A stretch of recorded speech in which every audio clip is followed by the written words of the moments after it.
السلام علیکم friends, welcome to Urdu great story. Urdu great stories presents Urdu novel تہمت تمہارے عشق کی، رائٹر ہادیہ مغل۔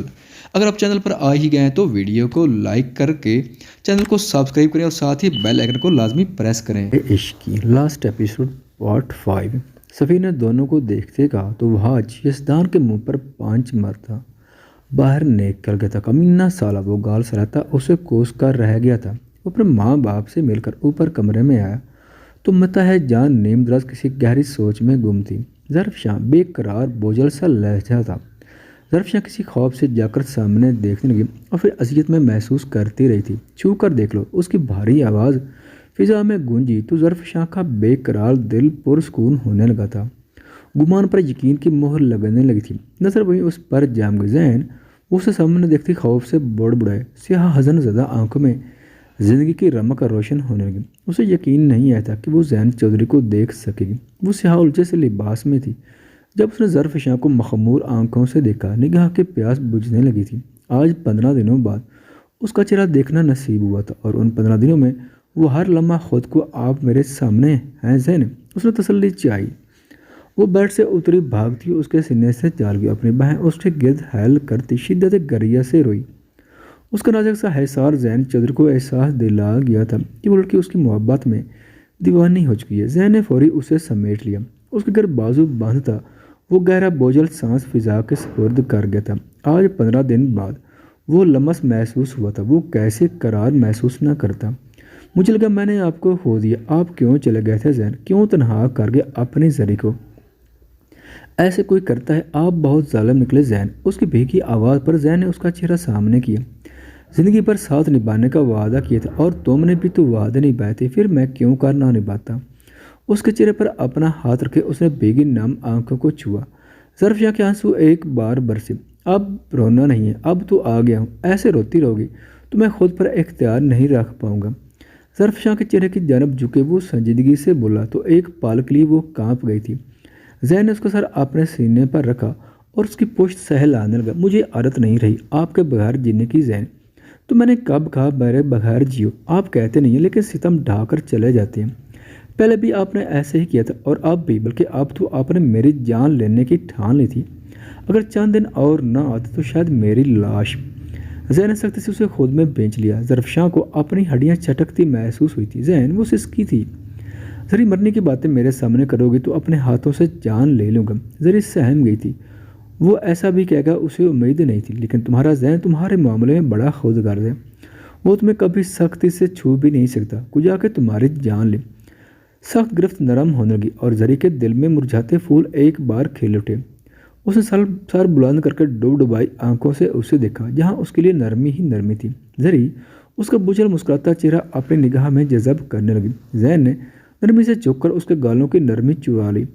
گلابی گالوں میں سرخی بھرنے لگی جو اس کی آنکھوں میں خمار کی دبیز لہر بچھانے لگی۔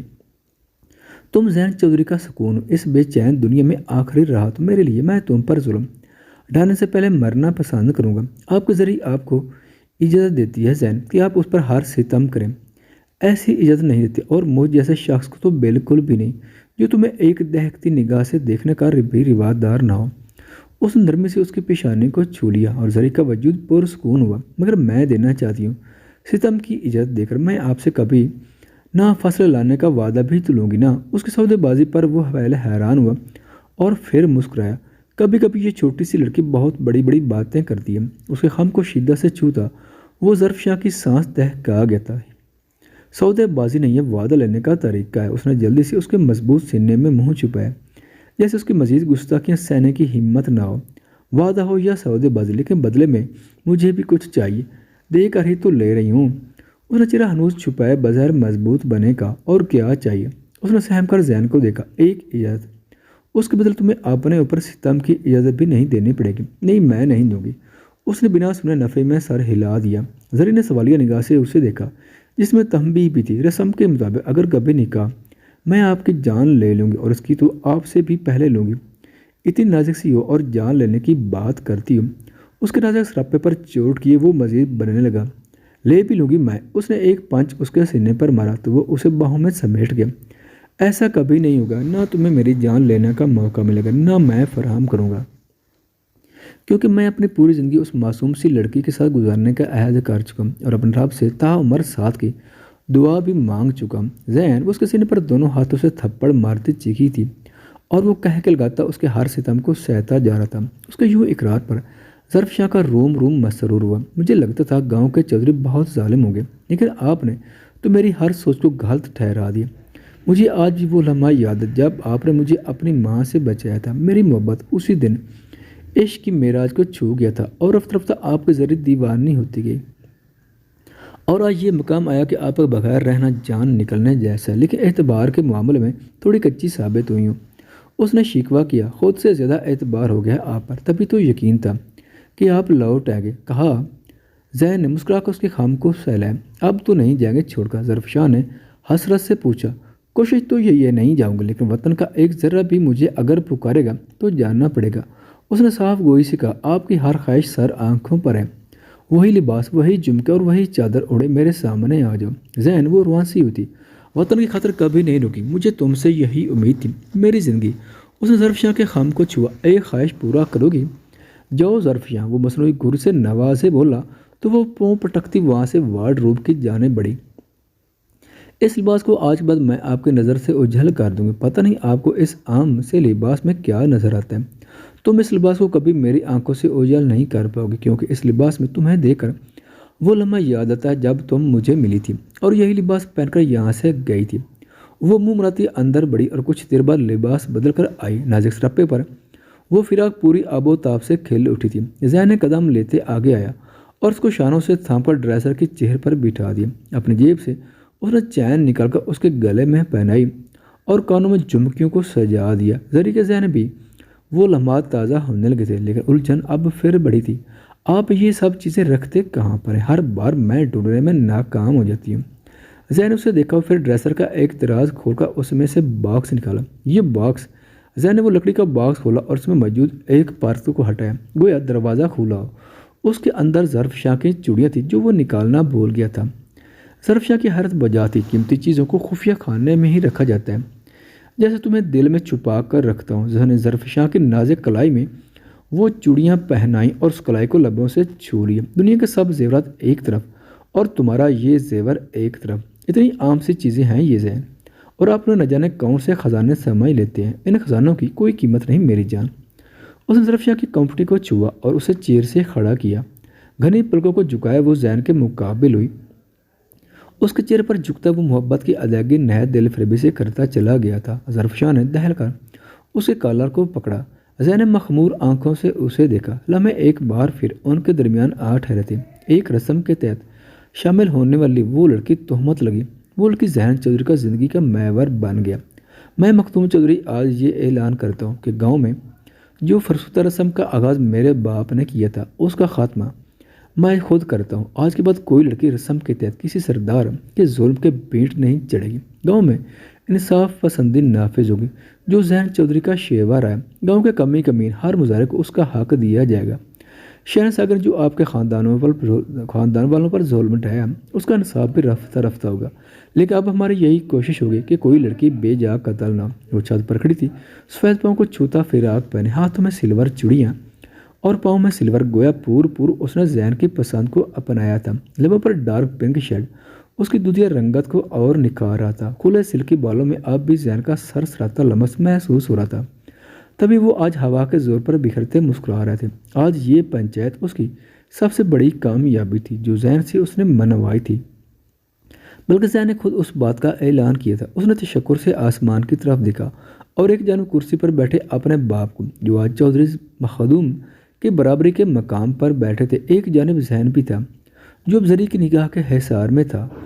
زین نے نگاہ کا تعاقب کیا تو وہ جھٹ سے پیچھے ہوئی۔ کچھ دن پر پنچایت برخاست ہو گئی تھی، لیکن اب اس کا نیچے جانے کا موڈ نہیں تھا۔ تبھی ٹھنڈی ہوا میں بنا کسی شال سویٹر کے وہ چھت پر چہک رہی تھی۔ ٹھنڈ کا تاثر محسوس ہوا تو وہ کپ کپاتی آنکھیں بند کیے اپنے بازو سے ہلانے لگی، جب کسی کی مضبوط بائیں اس کے گرد پھیلی اور کسی نے اسے اپنے چادر میں لپیٹ لیا۔ دونوں ایک چادر حصار میں تھے۔ زین وہ بند آنکھوں سے لرزی۔ جی میری زندگی۔ زین نے اس کے بالوں کی خوشبو کو سانسوں میں بھرا۔ کیوں ان پریوں کو حسد میں مبتلا کرتی ہو؟ پریوں کو حسد میں مبتلا کرتی ہو؟ اگر غصے میں کسی پری نے چڑیل سے تمہارا سودا کر لیا، تو میں تمہیں کہاں تلاش کرتا رہوں گا۔ اس کے کندھے پر تھوڑی جمائے اس نے ہاتھ پیٹ پر باندھ لیے۔ ظرفشاہ مسرور ہوئی تھی، اتنی بھی میں خوبصورت نہیں ہوں جو پری یا چڑیل مجھ سے حسد میں مبتلا ہو جائے۔ میری نظر سے دیکھو تو ہر پری حسرت میں مبتلا ہو، کیونکہ ذہن چودھری اس پری کو اپنی سانسوں کی طرح رکھتا ہے۔ اس کے گال کو سہلائے وہ گمبھیرتا سے بولا۔ وہ مسرور ہوئی تھی، گھنی پلکوں کو جھکاتی وہ اس وقت کچھ بولنے کے قابل نہیں رہی تھی۔ لمحے معنی خیزی خاموشی کے نظر ہونے لگے۔ جب ظرفشاہ نے ذہن کا فسون توڑا، شکریہ کس لیے؟ اس نے ابرو چکائی۔ آج آپ نے میری اس خواب کو پورا کر کر لاکھوں لڑکیوں کی زندگی بچا کر مجھے اپنا مقروض بنا دیا۔ مقروض نہیں، تم نے ذہن چودھری کو روم روم میں اپنی محبت کا جام پھیلایا اور اس فرسودہ رسم کا خاتمہ بھی ضروری تھا۔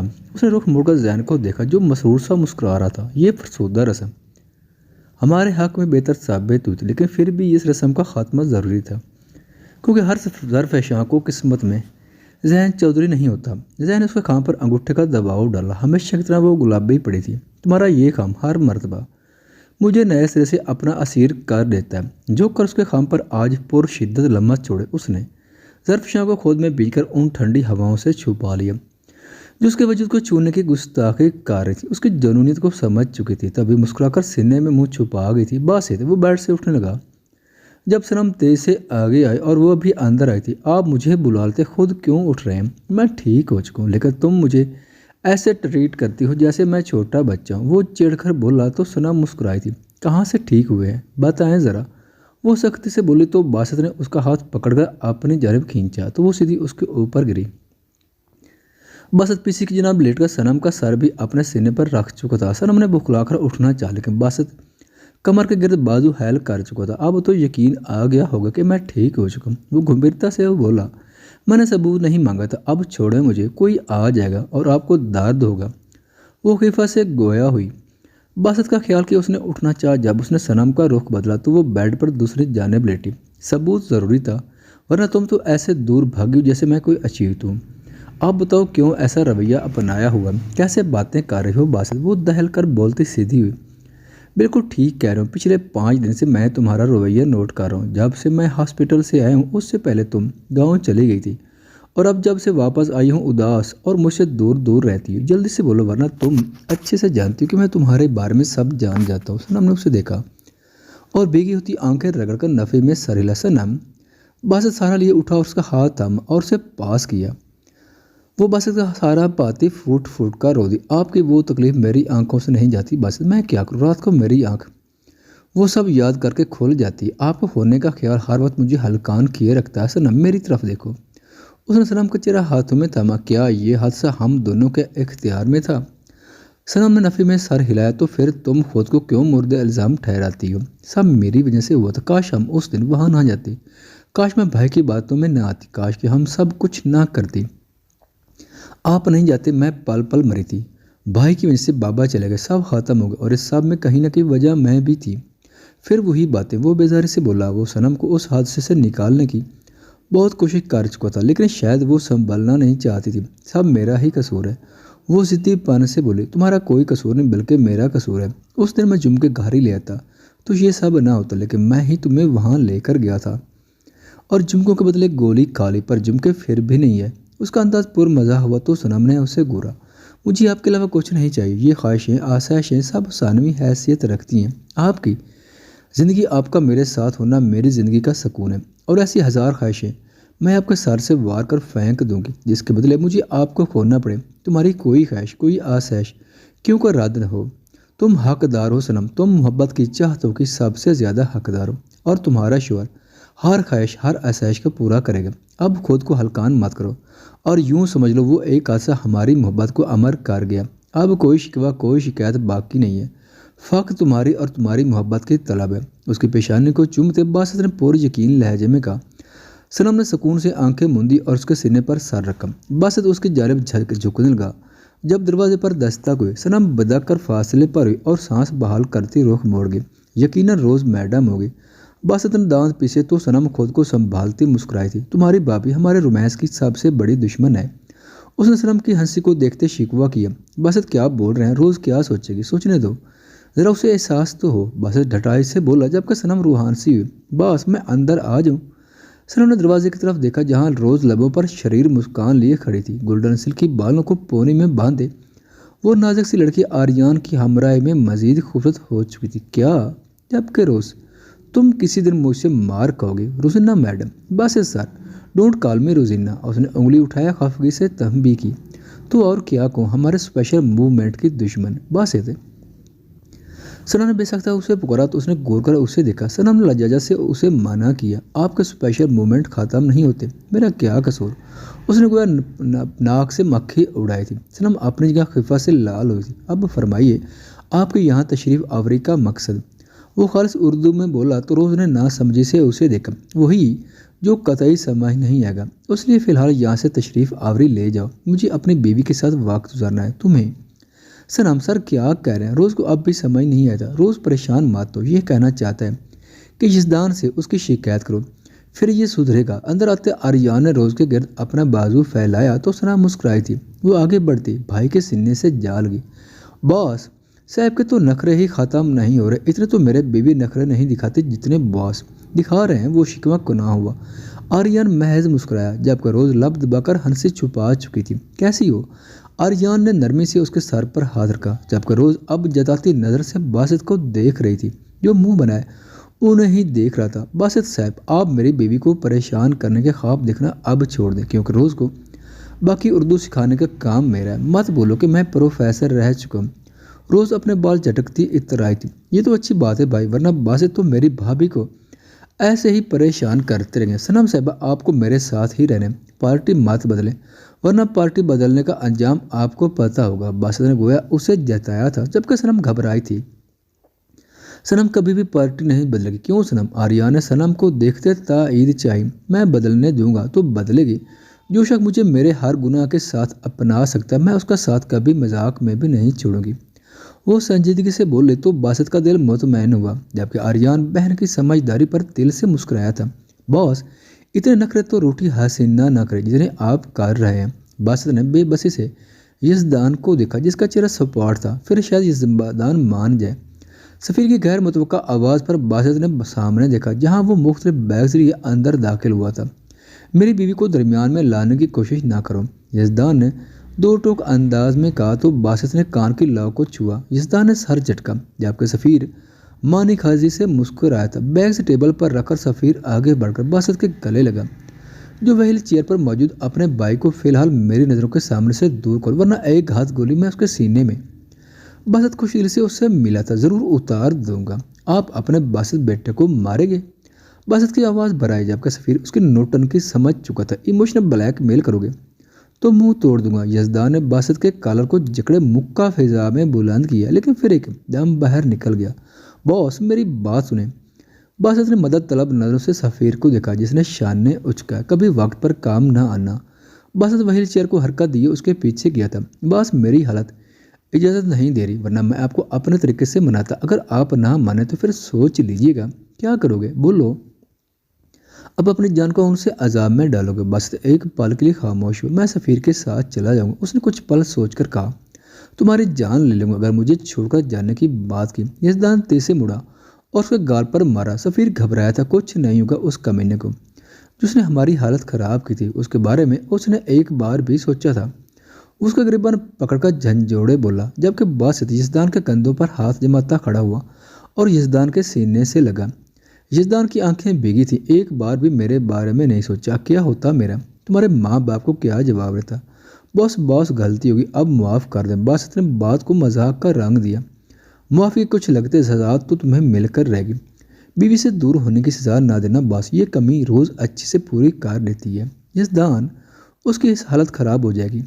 روز کو دیکھ کر اس نے مذاق میں کہا، آپ ایسے لائق ہیں؟ وہ منہ بناتی آریان کے بازو سے لگی تھی۔ یزدان مسکرایا تھا اور باسط کو سینے سے لگاتا مسرور ہوا تھا۔ سفیر، ہم یہاں کیوں آئے؟ اس نے اجنبی نظروں سے سامنے گھر کو دیکھا۔ کیوں، اب ہم یہیں رہ گئے؟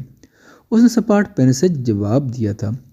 شجیہ کو بے وجہ رونا ہے۔ آج 15 دن ہو چکے لیکن سفیر کا رویہ ہنوز سرد، ابھی ہماری رخصتی نہیں ہوئی سفیر۔ اس نے یاد دلانا چاہا جس دن تم شایان ساگر سے ملنے گئی تھی رخصتی اسی دن ہو چکی تھی۔ شجیہ چودھری، شجیہ کو یہ الزام تو پا گیا میں اسے ملنے نہیں گئی تھی، آپ سے ملنے آ رہی تھی، اپنے ہر جرم، اپنی ہر غلطی کا ازالہ کرنے آپ کے گھر ہی آ رہی تھی۔ لیکن قیوم چچا نے مجھے اس گھٹیا شخص کے حوالے کیا تھا۔